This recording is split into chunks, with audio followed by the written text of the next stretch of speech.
Hello, guys, and welcome to another episode of Thinking Out Loud. We got a quick episode for you here today. So recently in headlines and on independent media, we've heard discussion about how it seems like Israel had prior knowledge that the October 7th attack was going to happen. We've even seen stuff in mainstream media, like reports released from IDF officials and people in the government. It's like the New York Times, I believe, published an article talking about how it seems like, again, the Israeli government had some inkling that something was going to happen on October 7th. We've heard stories about how apparently several years back somebody had found a 40-page war plan talking about, like, almost to an exact detail what Hamas had planned. But that obviously that report didn't have dates or times or anything like that, but it was almost word for word what was going to happen.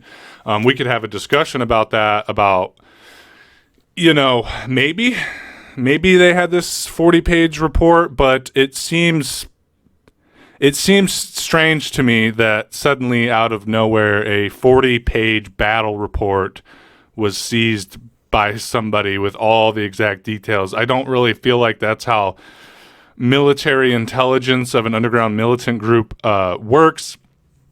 But anyway, we've seen a lot of discussion around this recently, and it really does raise this question of what's real, what's a psyop, are these leaks happening because people in the Israeli government, in the Israeli military, want to cover their ass? We've also heard that apparently Egypt, I believe under al-Sisi, tried to give prior warning to Israel as well, saying that Hamas was planning something like this. We've seen all these different things. We've heard anecdotal evidence or testimonies rather, that the cameras on the walls going into Israel from Gaza Strip were shut off. All these different things where it seems like some people at least in the Israeli government knew this was going to happen. And it obviously harkens back to sort of what happened with 9/11, obviously over decades of evidence coming out that, people in the U.S. government, people in the intelligence community knew that Al-Qaeda, that Osama bin Laden, that these different militants jihadists were planning something. And again, with this sort of stuff, it's complicated because, again, what is real? What is a psyop? What is a fake narrative? How much did they know? Did they let it happen on purpose? Or in the case of, with this instance with Israel, you have officials saying, when this 40-page report came out, they brushed it off. They said, oh, well, yeah, we had it, but we didn't believe they could do it. We thought it was, a little bit too, it was a little bit too much for them to accomplish, so we just sort of brushed it off and said, there's no way. Besides, we have all these defenses in place and apparatus in place, right? So we've heard a lot of this type of stuff, guys, but I'm actually gonna go into this narrative a little bit and add some information from a different angle, which also suggests that at least some people in the elite circles of the Israeli government and Israeli society and in U.S. society knew that something was going to happen in or around October 7th, right? So we're going to go at this from a different angle. Let me pull up my source material here for you guys.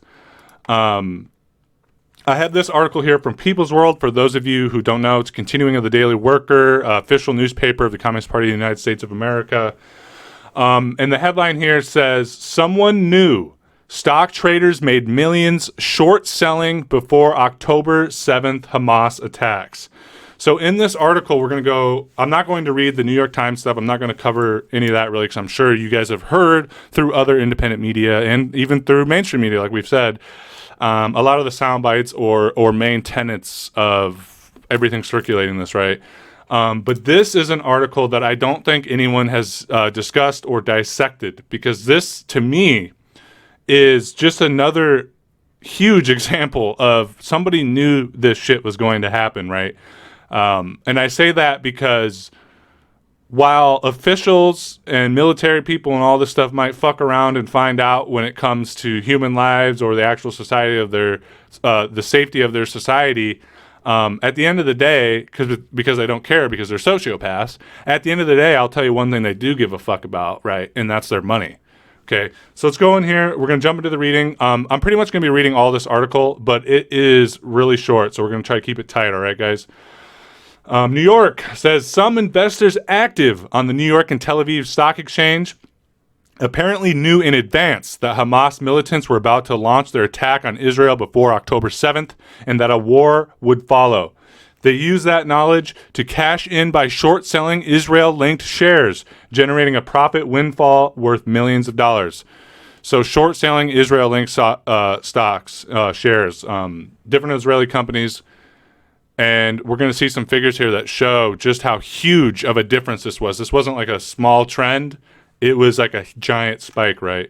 That's the claim being made by researchers at New York University and Columbia University. Cannot talk, sorry guys.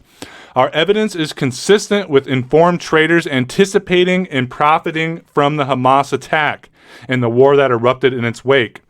Financial market experts Robert J. Jackson Jr. of NYU and Joshua Mitz of Columbia concluded in an explosive paper published December 4th.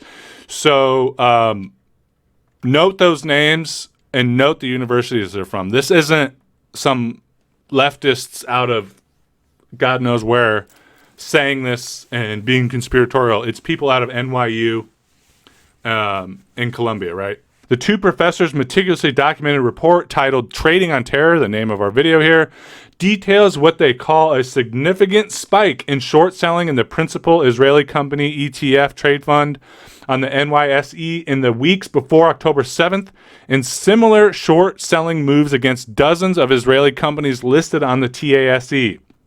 That's the Tel Aviv Stock Exchange, for those of you who don't know. They rely on data from the Financial Industry Regulation Authority, FINRA, which they say is still incomplete. So all this information is compiled from, establishment authoritative entities, right? It's not just shit they're cooking up in a basement laboratory trying to paint an image here. Short selling the Israeli economy. The practice of short selling is a bet by traders that a company's stock price will go down in the near future. For a small fee, short sellers borrow shares of a corporation or fund that they believe will soon drop. While the price is still up, they sell the borrowed shares.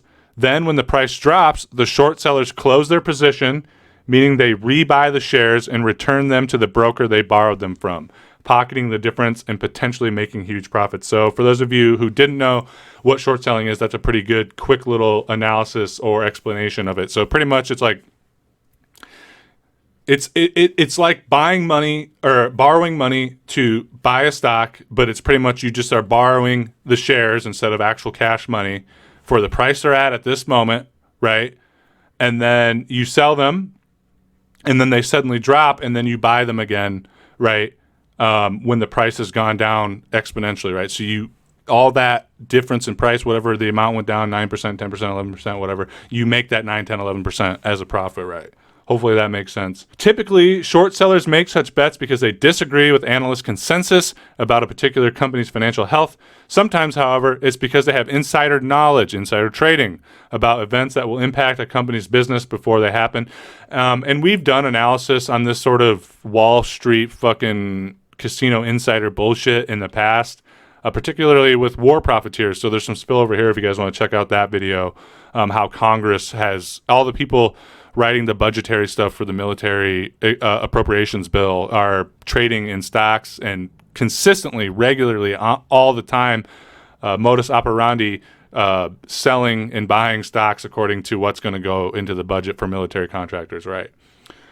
According to the research published in Trading on Terror, this is exactly what seems to have happened in relation to October 7th. Days before the attack, traders appeared to anticipate the events to come.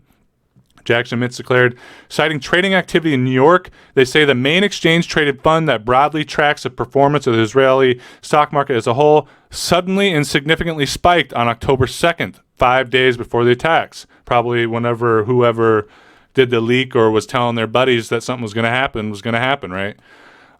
Looking at the volume of short sales of MSCI Israel ETF, they say it was extraordinarily high and unlikely to have been explained by bona fide market making because there were no purchases to offset sales. So that's a key thing there. There were no purchases to offset sales. That means this spike that you can see down here on this graph, which I'll show you in a second if you can't see already, there was no purchasing going on in this period at all. It was just short selling, right? That tells you there's something sus as hell going on, right? It's not a trend of the market because something else happened in the news, like subsidies from the Israeli government to weapons contractors or subsidies for oil and mineral extraction from the Israeli government. Because, things like that, when they come out in the press or come out from officials, you'll see spikes in different aspects of the economy. According to the information here, according to this graph, there was none of that. It just is centered around this short selling, right? So that tells you it wasn't a part of the market. The trading was all in one direction. Nearly 100% of the trading volume in EIS consisted of short selling, so almost 100%, right? And you can see the graph here, right? For short selling, short volume of short selling stocks, almost nothing. Like, it's not like close even. It's like off the radar October 2nd, right? And then after, you see down here as well, it goes back to even less, honestly, than it was prior. That's pretty fucking sus, right? It was greater than 99% of the previous 3,570 trading days over 14 years. 99% greater in short selling of stocks than over the last 14 years, right? The level of insider knowledge becomes even more apparent when the expiration dates of the short sell options contracts are examined. When short sellers borrow shares, their contracts always come with a deadline, the date by which they must return the borrowed stock to the broker. Because like we said, when you're short selling stocks, you borrow that stock. It's so weird that you can borrow a stock. You borrow the stock, but then they say, okay, you can have it for a week, 2 week, month, half a year, whatever, right? It's like having capital accruement that allows you to do other investments and stuff like that. So we're looking at these dates here. It says the demand for short sell option contracts set to expire on October 13th. Set to expire October 13th. Remember that. Increased more than 1,000% in early October, but the contracts expiring after the 13th showed almost no movement.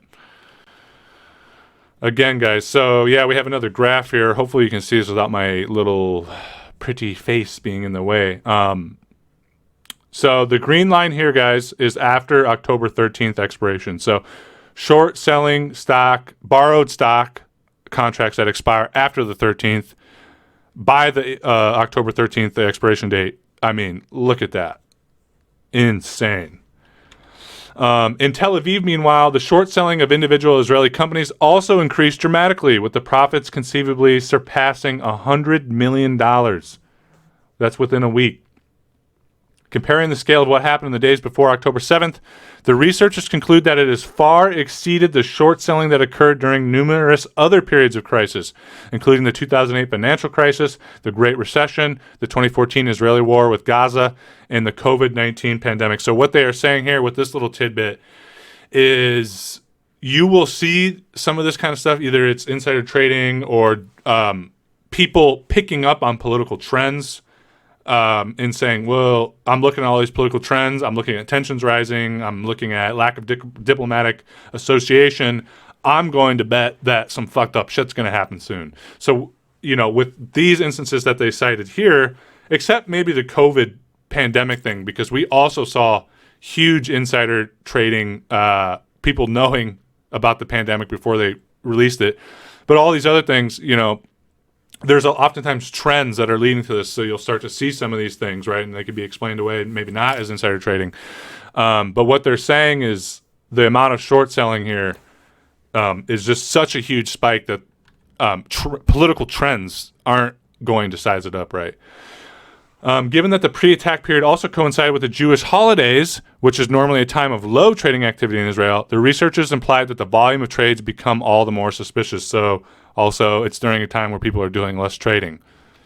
As one example, they examined shares in Israel's largest bank, Leumi. More than 4 million shares were sold short between mid-September and October 5th. Immediately after the Hamas attacks and launch of the Israeli military war in Gaza on October 8th, Leumi's share price plummeted by 9%. The same story could be repeated for dozens of other companies, but the researchers say that they await further data. So that's a nice 9% profit margin, right? They believe there's already enough information to draw some conclusions, though.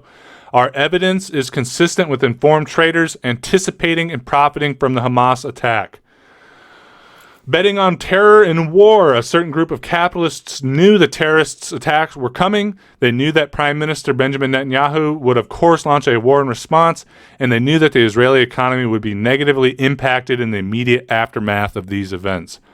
While tensions had been high before the attacks and rumors of a war had been circulating at least since April, the intensity of trading activity in the days leading up to October 7th suggests a level of insider knowledge that went far beyond what one might read in the newspapers. And this is exactly what we're talking about.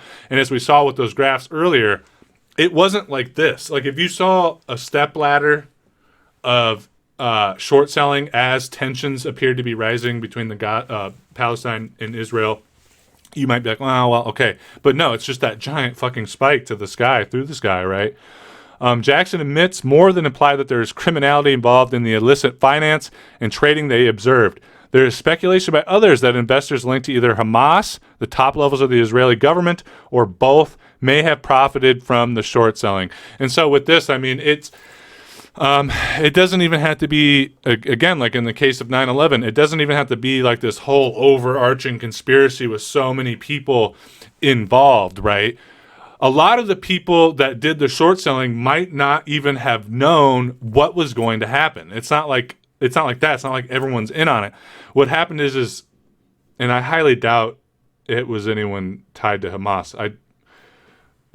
I'm willing to guarantee it's Israeli officials, right? But what happens is you have one or two people in the intelligence community or high up in the military, the government, whatever, that know or really fucking assume some shit's going to happen. And then they tell their friends that they have political and economic ties to, and then they tell their friends, and maybe they don't say anything about what's going to fucking happen, right?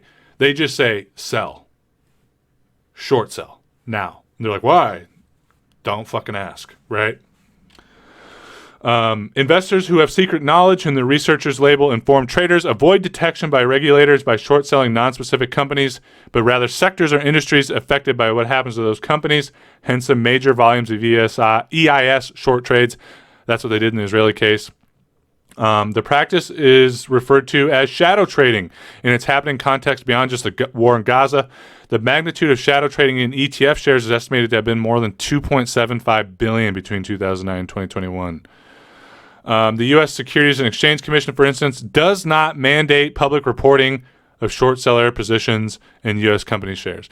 I mean, no surprise. I mean, the U.S. Securities and SEC is part and parcel, just like all the stock appraisal organizations and companies. It's all the George Carlin, one big club, you ain't in it, right? Shockingly, the U.S. government actually facilitated this kind of government trading out in the open. I would scratch shockingly. At least for a short period of time, from 2001 to 2003, the Pentagon's Defense Advanced Research Project Agency, DARPA, developed an online platform that allowed investors to make trades based on their predictions of what would happen in the Middle East. Criticized for helping Wall Street to bet on terrorism and trade in death, the project was shut down at the insistence of the U.S. Senate, but not before George W. Bush administration spent millions on it. So I highlighted that last bit, even though it's not necessarily necessary for the analysis we're giving here, because it's just crazy the idea of profiting on war and death and murder, right? Obviously weapons contractors, but trading on it. It's just deeply disturbing and morally egregious, right? And I just wanted to highlight that because you have the highest levels of the government, the George Bush administration, at the real onset of the war in Afghanistan and the coming of the war in Iraq. Hey, we're going to have these horrific, genocidal, insane wars. So we're going to go ahead and set up a nice little online casino so that you can bet on what's going to happen. I mean, it's fucking disturbing, right? But yeah, guys, that's really all I have for you. Just quick little video. I just wanted to bring this forward to you guys because I know I've seen a lot of discourse about how Israel may have known and a lot of back and forth on this. As far as what I think, I don't know. I think some people fucking knew. right, and had a pretty good idea. It's important to remember that the government and the ruling capitalist class isn't one cohesive force. Their interests are oftentimes, by and large, overarching and cohesive, right? Low wages, war. They have similar interests, but it's important to remember that the ruling classes, the corporate elite, the political elite, have little niches, little fiefdoms, and oftentimes they are warring with each other. Case in point, the fascist, openly fascist Donald Trumpites and the more classical liberal, scratch a liberal and a fascist bleeds, obviously, Biden administration and their ilk kind of going back and forth. But the same is the case with the capitalist class. Anyway, I'm rambling here a bit, but the point I'm making is some people probably knew, but not everybody. And who even knows if Netanyahu knew? Because a lot of times some of the higher echelons that pick these political leaders don't always inform their little marionette puppet for the TV screen what's going on. But yeah, guys, again, that's really all I have for you. Just quick little analysis for you. Hopefully you found this a little bit insightful. Again, as always, if you enjoy this content, don't forget to like, don't forget to subscribe, drop a comment. Let me know what you think happened with all this. Do you think it was, obviously we know that Hamas was sort of built up to take down Yasser Arafat and to divide Palestinians between a more radical group and more centralized, united, cohesive resistance, obviously. Do you think they knew? Drop a comment. Let me know what you guys think. And, of course, you guys can support my independent media work on Patreon at patreon.com/entitledmillennials. Or, you can support me there for $1 a month. It's like nothing. I would really appreciate it. Or, send out those one-time donations through PayPal at paypal.me/entitledmillennials. But, yeah, guys, I'll cut it off here for you. As always, it's great hanging out with you. Love speaking the issues with you. Love having these discussions in the comments. And I look forward to talking with you all again soon. Bye-bye.